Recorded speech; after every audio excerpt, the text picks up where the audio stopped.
बिस्मिल्लाहिर्रहमानिर्रहीम। Class 11 subject mathematics math की new book का यूनिट 6 स्टार्ट कर रहे हैं। आज के इस वीडियो में एक्सरसाइज 6.1 कंप्लीट सॉल्व करेंगे। बहुत ही आसान एक्सरसाइज है, शॉर्ट और एमसीक्यूज के पॉइंट ऑफ व्यू से इंपॉर्टेंट है।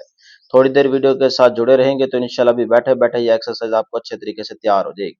स्टार्ट करते हैं जी। क्वेश्चन नंबर 1 कहता है find the next 4 terms of each sequence.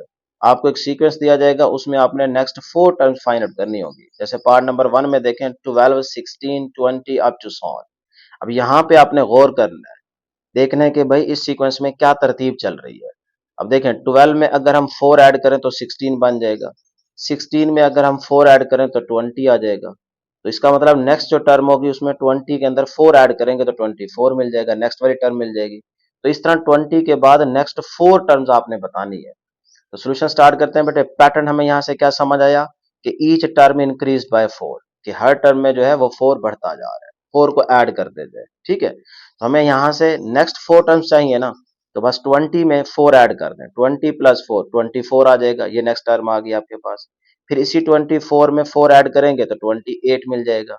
फिर इसी 28 में 4 ऐड कर दें 32 आ जाएगा, नेक्स्ट टर्म आ जाएगी। फिर इसी 32 में बेटे 4 ऐड करेंगे 36 में।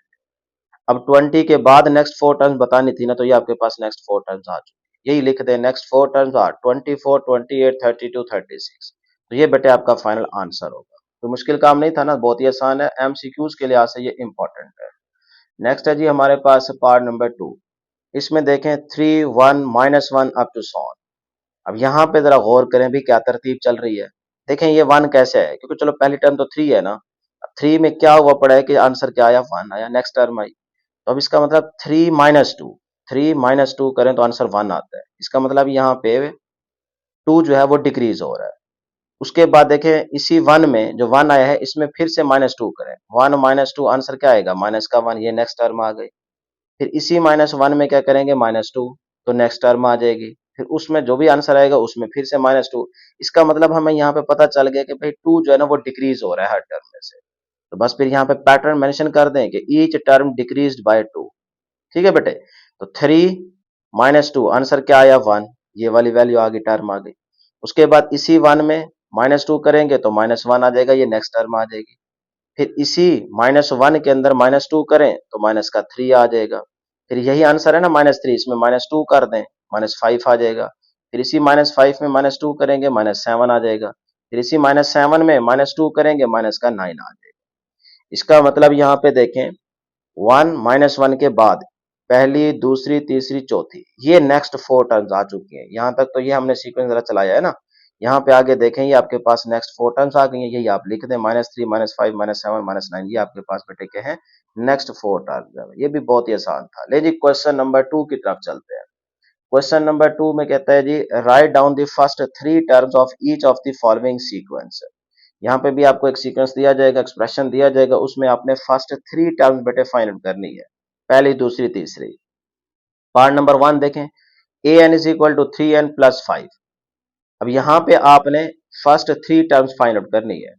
तो बेटे बस सोल्यूशन स्टार्ट करते हैं, लेट कर लें n is equal to 1 2 3। First 3 terms बतानी है ना, तो n इज इक्वल टू 1 2 3। तो इसके अंदर n की जगह पहले 1 पुट करेंगे तो आपको पहली टर्म मिल जाएगी। यहाँ पे n की जगह मैंने लिखा 1, इधर भी n की जगह 1, और ये प्लस का 5। तो 3 को 1 से मल्टीप्लाई 3 आएगा, 3 + 5 8 हो जाएगा। तो पहली टर्म आपको मिल गई 8, a1 इज इक्वल टू 8। सही है। इस तरह से दूसरी निकालेंगे, n की जगह 2 लिखते जाएं तो ये आपको मिल जाएगी 11। इस तरह a3, यहाँ पे 3, यहाँ पे भी 3 पुट कर दें, 3 3 9 हो जाएगा, 9 + 5 कितना हो जाएगा, 14। तो ये आपको तीसरी टर्म मिल गई। बस अब इसको तरतीब से लिख लें। पहले का आंसर क्या है, 8, फिर 11, फिर 14। तो ये आपके पास फर्स्ट 3 टर्म्स आ गई, 8 11 14, ये आपका आंसर है। उसके बाद पार्ट नंबर 2 में देखें, ये हमें एक्सप्रेशन दिया गया an+1 is equal to 4 an-7, और साथ में कह रहा है जी a1 इज इक्वल टू 3, यानी कि पहली टर्म उसने बता दी है, a1 इज इक्वल टू 3। तो बस फिर आप यहाँ पे सोल्यूशन की हेडिंग लगाते हुए लिखेंगे जी एज, जैसा कि हम जानते हैं a1 इज इक्वल टू 3 उसने बता दिया। अब आप देखें कि इस n की जगह आप 1 पुट करेंगे तो 1 + 1 आपको a2 मिल जाएगा, दूसरी टर्म मिल जाएगी। हमने पहली 3 टर्म्स फाइंड आउट करनी है ना, फर्स्ट 3 टर्म्स। तो बेटे इस n की जगह 1 लगा दो। इस n की जगह देखें मैंने 1 पुट किया, इस n की जगह भी मैंने 1 पुट किया। सही है, -7 एज इट इज। अब देखें 1 प्लस 1 2 हो जाएगा, तो ये दूसरी टर्म मिल जाएगी। तो A2 इज इक्वल टू भाई A1 उसने बता दिया 3 है, तो यहाँ 3 पुट कर दें, माइनस का 7। अब 4 3 12 हो जाएगा, 12 माइनस 7 आंसर क्या आएगा 5। तो ये दूसरी टर्म आपको मिल गई 5। ठीक है, इसी तरह से बेटे आगे देखें, हमें यहाँ पे n की जगह 2 पुट करना है। जब यहाँ 2 पुट करेंगे तो 2 प्लस 1 3, तो A3 यानी कि तीसरी टर्म मिल जाएगी। तो यहाँ पे 2 पुट किया, ये बन गया A3, क्योंकि 2 प्लस 1 3 होता है। सही है, यहाँ n की जगह 2 पुट करेंगे और A2 हमें पता है कितना है 5, तो डायरेक्ट मैंने यहाँ 5 लगा दिया। देखे ना 4 एज इट इज। इस n की जगह 2 लगाएंगे तो A2 हम निकाल चुके हैं, कितना है 5, तो डायरेक्ट पुट कर दें 5, आगे माइनस का 7। तो बेटे 4 5 था, 20 माइनस 7 कितना बचेगा 30, तो A3 क्या आ गया 30। तो ये आपके पास फर्स्ट थ्री टर्म्स आ गई, 3 5 30। पार्ट नंबर 3 है जी, an is equal to n minus three into N plus one. तो अब देखें इसमें हमें कोई पहली टर्म नहीं दी गई, तो हम लेट कर लेते हैं कि n इज इक्वल टू 1 2 3। तो n जहां पे आपको नजर आए वहां पे 1 1 पुट करते जाए। तो इस तरह से देखें आपके पास A1 आ जाएगा 4। ठीक है, फिर आप n की जगह 2, तो यहाँ 2 यहाँ 2 यहाँ 2 पुट कर दें। तो ये देखें 2 2 पुट किया, इसको सॉल्व करेंगे, आपके पास A2 आ जाएगा माइनस का 3। इस तरह से फिर n की जगह 3 पुट करेंगे तो आपके पास आंसर आ जाता है 0, क्योंकि ये 3 3 से कैंसिल हो जाएगा, 0 को इससे मल्टीप्लाई करेंगे तो 0 रहेगा।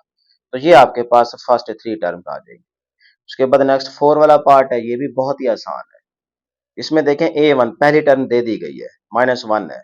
आगे ये आपके पास एक्सप्रेशन है an plus 1 is equal to 3 over an plus 2। तो कोई मसला नहीं है, बस यहाँ पे लिख दें कि as we know that A1 is equal to -1। अब देखें इस एक्सप्रेशन के अंदर इस n की जगह 1 पुट करेंगे तो दूसरी टर्म मिल जाएगी।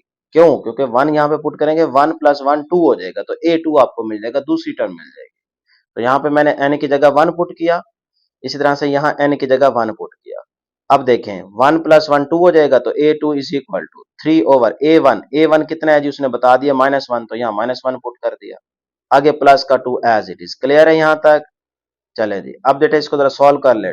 2 प्लस का है -1, तो नीचे +1 बचेगा, तो 3 ओवर 1 का मतलब 3 है, तो A2 क्या आ गया 3 आ गया। उसके बाद तीसरी टर्म हमें चाहिए, तो इसके अंदर आप n की जगह 2 पुट करेंगे। जब 2 पुट करेंगे 2 प्लस 1 क्या हो जाएगा 3, तो इसका मतलब थर्ड वाली टर्म मिल जाएगी। ये देखें मैंने डायरेक्ट कर दिया, 3 हो गया, 3 डिवाइड बाय, बेटे n की जगह 2 पुट करेंगे A2 बन जाएगा A2 प्लस 2। अब A2 कितना है, A2 हम फाइंड आउट कर चुके हैं 3, तो यहाँ पे 3 पुट कर दें। सही है, आगे प्लस का 2 एज इट इज। तो 3 प्लस 2 5 हो जाएगा, 3 ओवर 5, तो A3 क्या आ गया 3 ओवर 5। तो 3 टर्म्स आपने फाइंड आउट कर ली, पहली है -1, दूसरी आपके पास 3, और तीसरी टर्म क्या है 3/5। क्लियर है जी यहाँ तक? उसके बाद है नेक्स्ट नंबर 5 वाला पार्ट, ये भी आसान है, सारे पार्ट बहुत ही आसान है। ठीक है, एक्सरसाइज सारी आसान है। नंबर 5 वाला पार्ट देखें जी, an is equal to 8 minus 20 divided by 3 plus n। अब इसमें देखें हमें पहली टर्म नहीं दी गई, तो लिहाजा हम लेट कर लेंगे n इज इक्वल टू 1 2 3। सही है, तो यहाँ पे n की जगह 1 पुट कर दें, यहाँ n की जगह 1 पुट कर दें, सॉल्व करें जी, 3 प्लस 1 4 हो जाएगा, तो 8 माइनस 20 और 4, तो 4 5 था 20, तो 8 माइनस 5 कितना बचेगा बेटे, 8 माइनस 5 कितना आ जाएगा 3 आ जाएगा। तो पहली टर्म आ गई आपके पास 3। उसके बाद A2 n की जगह 2 लगा दे, इधर n की जगह 2 लगा दे, 3 प्लस 2 कितना हो जाएगा 5, तो 8 minus 20 over 5, 5 4 the 20, 8 minus 4 answer क्या आएगा 4, तो A2 क्या आ गया 4। तीसरी टर्म चाहिए, तो 8 माइनस 20 डिवाइडेड बाई n की जगह क्या लगा देंगे बेटे 3, तो 3 प्लस 3 कितना हो जाएगा 6। अब ये डिवाइड नहीं हो रहा, तो लिहाजा यहाँ पे एलसीएम ले लें, 6 आ जाएगा, तो 6 इसके नीचे 1 है, तो 6 1 आर 6, 6 को 8 से मल्टीप्लाई करेंगे 48, माइनस 6 को 6 पे डिवाइड करेंगे 1, 1 को 20 से मल्टीप्लाई करेंगे 20 आ जाएगा। ठीक है बेटा, यहाँ तक क्रॉस मल्टीप्लाई भी कर सकते हैं। ठीक है, एलसीएम तो 6 ही आएगा, ऊपर से फिर क्रॉस मल्टीप्लाई करेंगे, यही चीज बन जाएगी। अच्छा जी, 48 माइनस 20 28 बचेगा, डिवाइडेड बाय 6। तो अब देखें यहाँ पे अगर हम 2 के टेबल से डिवाइड करें, 2 3 द 6, 2 1 ज़ा 2, 2 4 द 8, तो 14/3 ये आपके पास बच जाएगा। ठीक है, यही आंसर है। तो तीसरी टर्म आ गई 14/3। अब आप तरतीब से लिखते हैं कि फर्स्ट थ्री टर्म्स आर, पहली आई है 3, दूसरी आई है 4 और तीसरी आई है 14/3। ठीक है जी, तो इस तरह से ये आपका आंसर आ जाएगा। अब है जी पार्ट नंबर 6। अब इसमें देखें हमें A1 पहली टर्म दे दी गई है, आगे ये आपके पास एक्सप्रेशन है, बस फिर आपने दूसरी टर्म निकालनी है। पहले लिख लें as we know that A1 is equal to 1। अब देखें इस n की जगह आप 1 पुट करेंगे, तो 1 प्लस 1 2 हो जाएगा, तो इसका मतलब दूसरी टर्म मिल जाएगी। तो बस मैंने वही काम किया, देखें n की जगह 1 पुट किया, इधर भी n की जगह 1 पुट लगा दें, ठीक है। तो अब बेटे ये 1 + 1 2 बन जाएगा। यहाँ पे a1 की वैल्यू पुट कर दें, ऊपर सारे क्या है स्क्वायर आ जाएगा। अब इसको सॉल्व करें, 3 1 आर 3, 3 + 2 कितना हो जाएगा बेटे 5। तो 5 के ऊपर आए स्क्वायर, तो 5 का स्क्वायर क्या होता है 25। तो ये दूसरी टर्म आ गई, ठीक है। अब तीसरी टर्म चाहिए तो इस n की जगह क्या करेंगे 2 पुट करेंगे, इधर भी 2 पुट कर देंगे, सही है। तो 2 + 1 क्या हो जाएगा 3 हो जाएगा, तो तीसरी टर्म मिल जाएगी। तो ये देखें a3 = 3 आगे n की जगह 2, तो a2 बन जाएगा +2 होल का स्क्वायर। अब बेटे a2 की जगह वैल्यू पुट कर दे, a2 हम निकाल चुके हैं 25, यहाँ 25 पुट कर दें, 25 को 3 से मल्टीप्लाई कर दें, प्लस उसके अंदर 2 करें तो 77 आता है। तो इसके ऊपर क्या है स्क्वायर, इसका स्क्वायर लेंगे तो ये आंसर आ जाएगा। तो इस तरह आपको फर्स्ट 3 टर्म्स मिल जाएंगी 1 25 5 9 2 9, ठीक है। इस तरह से आपके पास ये फर्स्ट 3 टर्म्स आ जाएगी, ये आपका आंसर होगा। उसके बाद नेक्स्ट आपके पास नंबर 7 वाला पार्ट है। नंबर 7 में देखें अभी हम पहली टर्म नहीं दी गई, तो बस फिर इसी के अंदर हम लेट कर लेंगे n = 1 2 3। तो इस n की जगह 1 पुट लगा दें, इस भी 1 पुट कर दें, इसको सॉल्व करेंगे। देखें 2 को 1 से मल्टीप्लाई 2 आएगा माइनस का 2, ऊपर स्क्वायर है माइनस खत्म हो जाएगा, 2 का स्क्वायर 4 बन जाएगा, तो ये 1 आ गया। उसके बाद बेटे n की जगह 2 लगाएंगे, तो 2 = इस n की जगह भी 2 लगा दें, तो 2 को 2 से मल्टीप्लाई 4 माइनस का 4 माइनस ऊपर देखें स्क्वायर है माइनस उड़ जाएगा, 4 का स्क्वायर क्या होता है 16। तो इस तरह आपके पास a2 क्या आ जाएगा 16। उसके बाद देखें जी n की जगह 3 लगा दें, इधर n है तो 3 आ जाएगा, 3 टू द 6 माइनस है तो स्क्वायर उसको खत्म कर देगा, 6 का स्क्वायर क्या हो जाएगा बेटे 36। तो ये तीसरी टर्म मिल जाएगी 36। नीचे लिख दें कि फर्स्ट 3 टर्म्स आर 4 16 36। नेक्स्ट हमारे पास इस क्वेश्चन का लास्ट पार्ट है नंबर 8 वाला। ये भी आसान है, इसमें देखें आपके पास an = -1 होल की power n multiply 7 into n square है। इसमें भी फर्स्ट टर्म नहीं दी गई, तो लिहाजा लेट कर लें कि n = 1 2 3, सही है।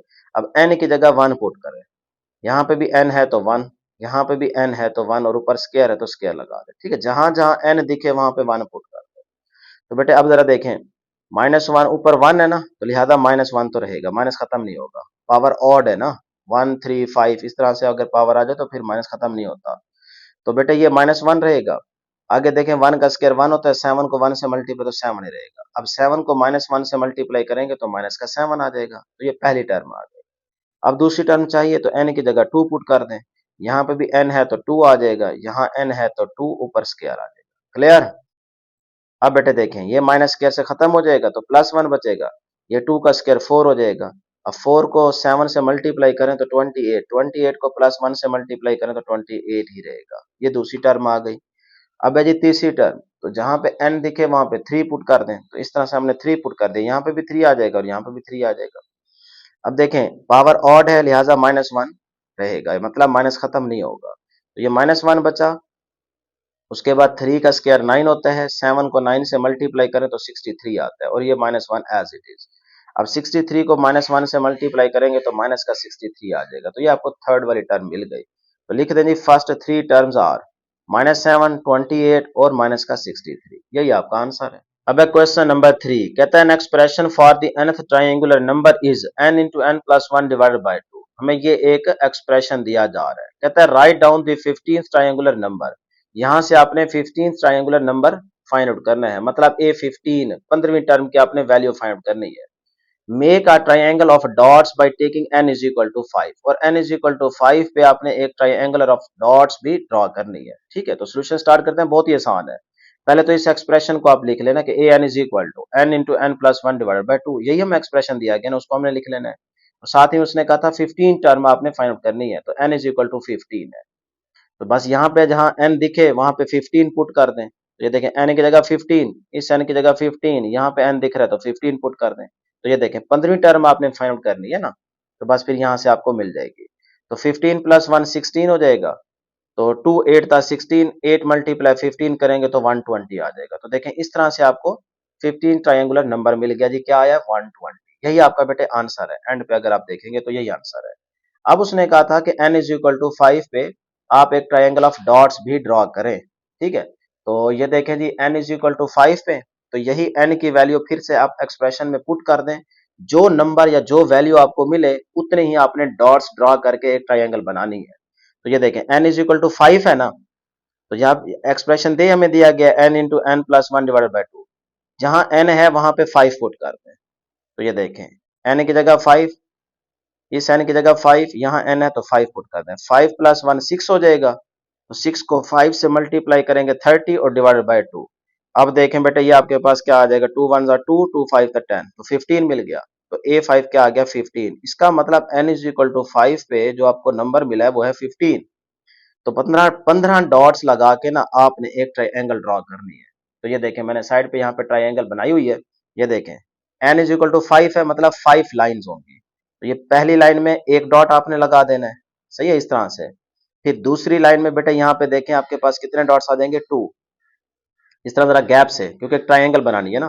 फिर तीसरी लाइन में ये देखें 3 डॉट्स लगा दें। फिर चौथी लाइन में ये देखें 4 डॉट्स लगा दें। फिर इस तरह से पांचवी लाइन में 5 डॉट लगा दें, इस तरह से। अब देखें n इज इक्वल टू 5, तो ये पहली, दूसरी, तीसरी, चौथी, पांचवी, n इज इक्वल टू 5 आ गया। लेकिन n इज इक्वल टू 5 पे आंसर क्या निकला है, 15। तो इसका मतलब 15 डॉट्स होने चाहिए। तो काउंट करें जरा, 1 2 3 4 5 6 7 8 9 10 11 12 13 14 15।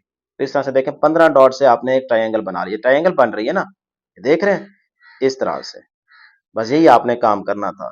अगर आपने अब चेक करना हो कि जैसे सपोज करें कि ये देखें 3 वाली लाइन में, यहाँ पे अगर हम चेक करें n इज इक्वल टू 3 है, तो n इज इक्वल टू 3, इस पे आप अगर चेक करें तो इस n की जगह 3 पुट करें, इस n की जगह भी 3 पुट करें, प्लस 1 डिवाइड बाय 2, 3 प्लस 1 4, तो 2 टू द 4, तो इसका मतलब ये देखें ना 3 इंटू 4 डिवाइडेड बाय 2, तो 2 टू द 4, तो 3 टू द 6, तो इसका मतलब 6 डॉट होने चाहिए n इज इक्वल टू 3 पे। तो तीसरी लाइन तक आप देखें कितने डॉट्स आने चाहिए, 6।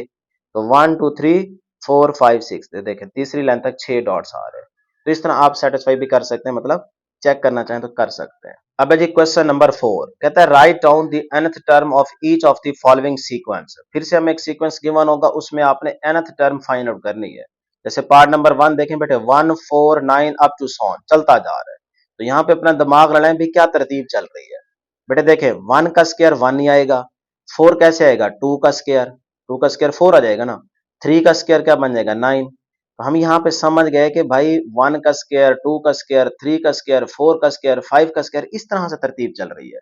तो बस फिर वही आप सॉल्यूशन से स्टार्ट करेंगे कि देखें 1 का स्क्वायर, 2 का स्क्वायर, 3 का स्क्वायर अप टू सॉन, यही तरतीब चलती जाए। तो लास्ट वाली टर्म क्या होगी, nth टर्म, वो होगी n का स्क्वायर। सही है, तो बस फिर लिख दें last term an is equal to n का स्क्वायर, यही आपका आंसर है। सेकंड पार्ट देखें, 1 1 प्लस 2, 1 प्लस 2 प्लस 3, फिर आगे क्या होगा, 1 प्लस 2 प्लस 3 प्लस 4, फिर आगे क्या होगा, 1 प्लस 2 प्लस 3 प्लस 4 प्लस 5। इस तरह से तरतीब चल रही है, यहां से समझ जाए ना। देखें 1, फिर 1 के अंदर 2 ऐड किया, फिर इसी के अंदर 3 ऐड किया, फिर इसके अंदर आगे नेक्स्ट 4 ऐड करेंगे। वही चीज मैंने यहाँ पे लिखी है। पहली क्या है, a1 इज इक्वल टू 1, पहली टर्म। ये क्या है, a2 दूसरी टर्म। ये a3 आपके पास क्या है, ये वाली तीसरी टर्म। 3 तक जा रहे हैं ना, तो 4 वाले टर्म में क्या होगा, नेक्स्ट 4 ऐड हो जाएगा। 5 वाले टर्म में क्या होगा, a5 is equal to 1 plus 2 plus 3 plus 4 plus 5 हो जाएगा। तो लास्ट टर्म जो होगी an, उसमें क्या होगा कि 1 से सारे ऐड करते जाए और n तक पहुंच जाए। तो ये देखें 1 plus 2 plus 3 plus 4 plus 5 plus 6 plus up to so on plus n। तो ये आपकी लास्ट टर्म आ जाएगी, यही आपका आंसर है। थर्ड वाला पार्ट देखें, a1 b1, a2 b2, a3 b3। अब आगे बताएं जी, और उसके बाद लास्ट टर्म, तो देखें a4 b4 होगा आगे, फिर a5 b5, और लास्ट टर्म क्या होगी, an bn। तो वही आपके पास आंसर आ जाएगा। ये देखें, ये लास्ट टर्म आ गई an bn। तो बस आपने यहाँ पे थोड़ा सा गौर करना है कि भाई तरतीब क्या चल रही है। उसके बाद ये नंबर 4 वाला पार्ट है, x 2x स्क्वायर 3x की क्यूब, आगे क्या होगा बेटे। अब ये देखें, इसका मतलब जो कुछ बेस में है ना वही पावर में है। यहाँ पे अगर 1 है तो पावर में भी देखें 1 है। इधर देखें x के साथ 2 है तो पावर भी क्या है, 2। इधर x के साथ देखें क्या है, 3, तो पावर में भी क्या है, 3। तो फिर आगे वाली जो टर्म होगी वो क्या होगी, वो होगी आपके पास 4x की पावर 4, कि x के साथ 4 है तो पावर भी 4 होगी। फिर उससे आगे क्या होगा, ये देखिए मैंने यहाँ लिख दी है कि नेक्स्ट वाली ये आ गई 4 वाली टर्म, 4x की पावर 4। इससे नेक्स्ट 5 वाली टर्म होगी तो वो क्या होगी, 5x की पावर 5। इस तरह चलते जाए। अगर 10 वाली देखें तो a10 is equal to 10x की पावर 10, यानी कि x के साथ जो कुछ है वही पावर में लिखते जाए। यही तरतीब चल रही है ना बेटे। तो फिर आप मुझे बताएं कि nth वाली टर्म क्या होगी, तो वो होगी an इज इक्वल टू, देखिए x के साथ भी n और वही n पावर में भी लगाएं। देखें ना 10 वाली टर्म क्या थी, x के साथ 10 तो पावर में भी 10, तो भाई x के साथ अगर n लगा दें तो वही पावर में भी लगा दें। तो ये आपके पास n टर्म आ जाएगी इस तरह से।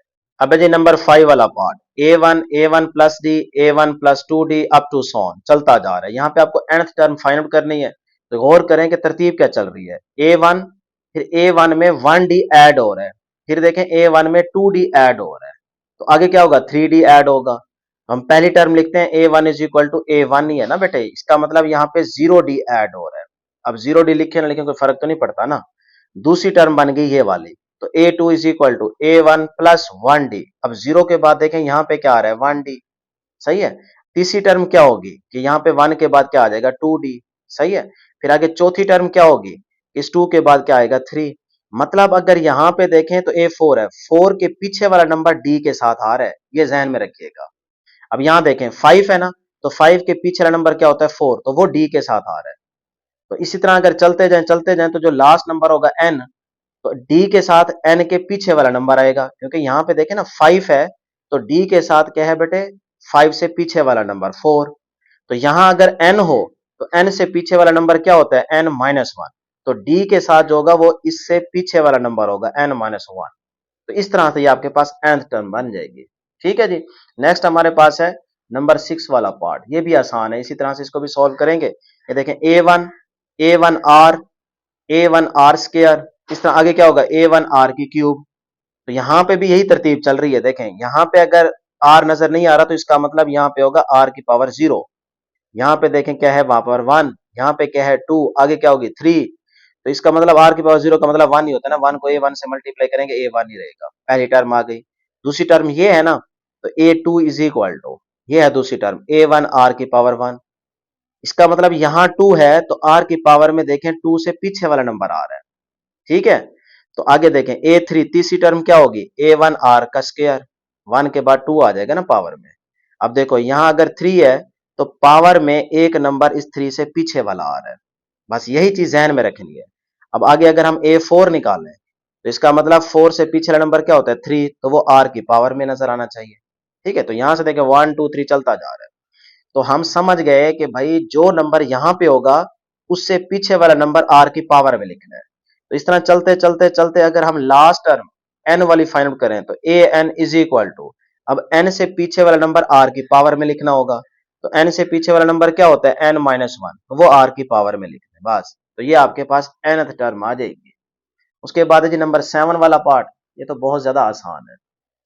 ये देखें A1/B1 + C1, 2A2 / B2 + C2, आ गया 3A3 / B3 + C3। मतलब ये तो सीधी सीधी तरतीब है। इसी तरतीब के साथ अगर चलते जाएं तो हमारे पास n टर्म क्या होगी, तो n टर्म होगी n × AN / BN + CN। इसी को देख के अब देखो ना, इस n की जगह अगर मैं 1 पुट करूं, इधर भी 1, इधर भी 1, इधर भी 1, तो क्या आंसर आएगा, इधर 1 लगाएं। आगे है A1 / B1 + C1, तो ये बन गया आपके पास। ये देखें इस 1 को A1 से मल्टीप्लाई तो A1 ही रहेगा, तो पहली टर्म आ गई ना, A1 / B1 + C1। अब इस n की जगह अगर 2 लगा दें, तो ये देखें 2, आगे A2 / n की जगह 2, तो B2 + C2, तो ये देखें ये दूसरी टर्म मिल गई। सही है। अब इसी n की जगह 3 लगाएंगे तो ये वाली टर्म मिल जाएगी। तो इस तरह चलते चलते हमने यहाँ पे n तक पहुंच जाना, तो ये आपके पास nth टर्म होगी। उसके बाद बेटे लास्ट वाला पार्ट है A1/A1, sorry 1/A1, 1/A1 + D, 1/A1 + 2D। अब यहाँ पे जरा दिमाग लड़ाएं, देखें 1/A1 + 0D होगा यहाँ पे। यहाँ देखो 1D आ रहा है, यहाँ क्या आ रहा है, 2D आ रहा है। सही है। आगे क्या होगा, 3D। तो यही तरतीब चलाते जाए, तो जब आप nth टर्म तक पहुंचेंगे तो nth टर्म क्या होगी वो आपने फाइंड आउट करनी है। तो यहाँ पे फिर देखें A1 = 1/A1 + 0D कर दें। सही है। फिर अगली टर्म ये आ जाएगी 1/A1 + 1D कर दें। तो यहाँ पे जो नंबर है उससे पीछे वाला नंबर D के साथ होना चाहिए। इस तरह ये देखें A3, थर्ड वाली टर्म ये दी गई है 1/A1 + 2D। सही है। ये पहली टर्म है, ये दूसरी है, ये तीसरी है, तो थर्ड वाली टर्म ये है ना। अब इसमें देखें जो नंबर यहाँ पे है ना 3, उससे पीछे वाला नंबर यहाँ D के साथ लगा हुआ है। तो बस फिर इस तरह से चलते चलते 4 क्या होगी, A4 = होगी 1/A1 + 4 से पीछे नंबर होता है 3D। सही है। इस तरह से अगर आपको 10 चाहिए, A10 = 1/A1 + अब 10 से पिछला नंबर क्या होता है 9, तो वो आएगा 9 नंबर D के साथ। इस तरह से। तो इस तरह अगर चलते जाएं तो nth टर्म क्या होगी, a n is equal to 1/a1 plus, अब d के साथ n से पीछे वाला नंबर, n से पिछला नंबर क्या होता है n-1, वही लगा दें d के साथ, तो ये आपके पास nth टर्म होगी। इस तरह से ये आपकी एक्सरसाइज सॉल्व हो जाती है, बहुत ही आसान।